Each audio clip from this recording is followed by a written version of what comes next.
Oke, bismillahirrahmanirrahim. Assalamualaikum warahmatullahi wabarakatuh.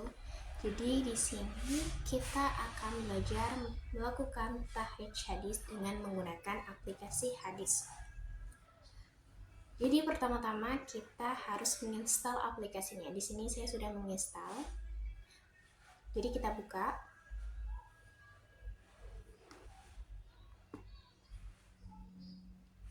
Oke, begini ya tampilannya. Oke.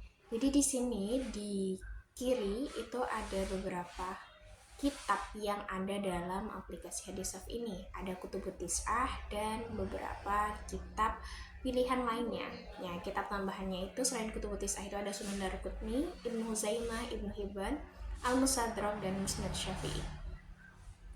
Jadi gimana sih caranya menggunakan aplikasi Hadisaf untuk melakukan tahrij? Pertama kita harus memiliki hadis atau kata yang ingin kita cari. Di sini saya punya hadis, penggalan hadis. Ada hadis awal ma yakunu bainan nasi yaumil qiyamati fitinah. Nah, misalnya ketika kita lupa hadis tentang hadis ini, kita bisa ambil sepenggal aja. Misalnya kata yang kita ingat cuman mayuk do bainan nas. Kita copy, kita balik ke hadis soft tadi, and then kita paste di sini. So, kita enter, maka kita akan menemukan ada 11 hasil tahrij dari kitab yang ada dalam aplikasi Hadisaf. Nih, buktinya ada 11. Nah, terus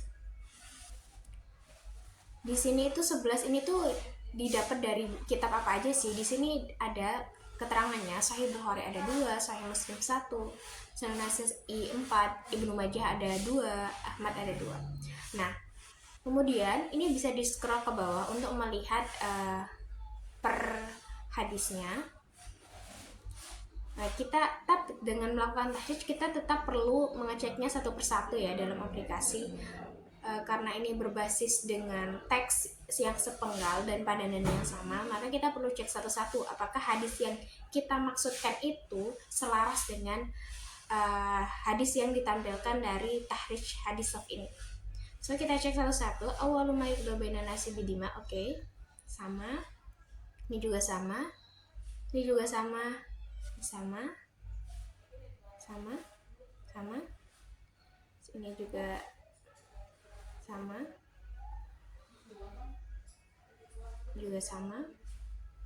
Nah, yang ini terakhir juga sama.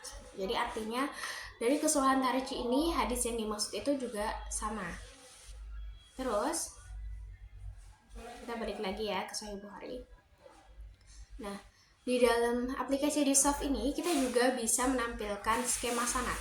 Nah, kita tinggal klik ini gambar yang seperti rantai. Kita klik. Nah, di sini ada rantai periwayatnya, skema sanadnya dari Abdullah bin Mas'ud. Ini periwayat pertama hingga ke bawah.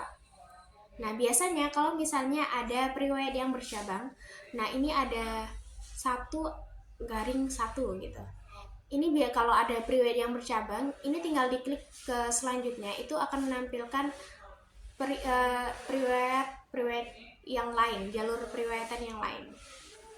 Nah, di sini ada beberapa warna, ada biru, hijau, dan biru tua. Nah, ini tuh ada maknanya setiap warnanya. Nah, kita bisa cek di sini.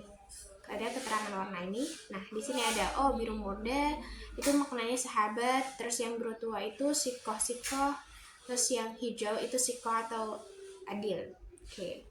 Nah, selain itu juga kita bisa ngecek biografinya setiap riwayat dengan mengklik ini riwayatnya. Nah, sini akan muncul ada nama lengkapnya Abdullah bin Mas'ud bin Ghafir bin Habib, kunyahnya Abu Abdurrahman, lakabnya Ibnu Ummi Abad, nasabnya Al-Hadli Al-Madani, kalangan sahabat, negeri hidup Kufah, negeri wafat Madinah, tahun wafatnya 32 Hijriah. Nah, ini juga ada komentar ulama. Kemudian ada jumlah hadis. Nah, jumlah hadis ini maksudnya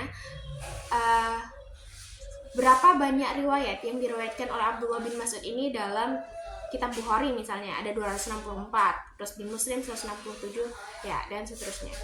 Coba kita cek yang lainnya. Kita pindah ke Sakik. Nah, ini ada beberapa yang kosong, artinya tidak ditemukan dalam aplikasi ini tuh belum menemukan keterangannya.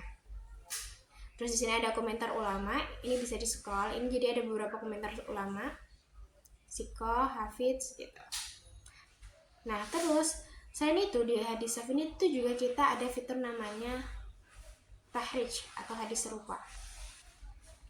Tahrij yang lain ya, jadi kayak hadis semisal gitu.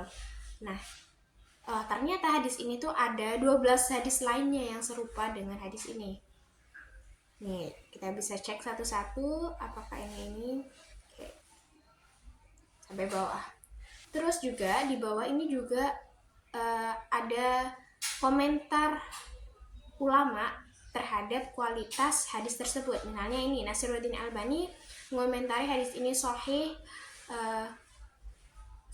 terus yang Tahir Zubair itu juga sahih gitu komentar ulamanya. Nah ini diambil dari Maktabah Al-Ma'arif Riyadh gitu.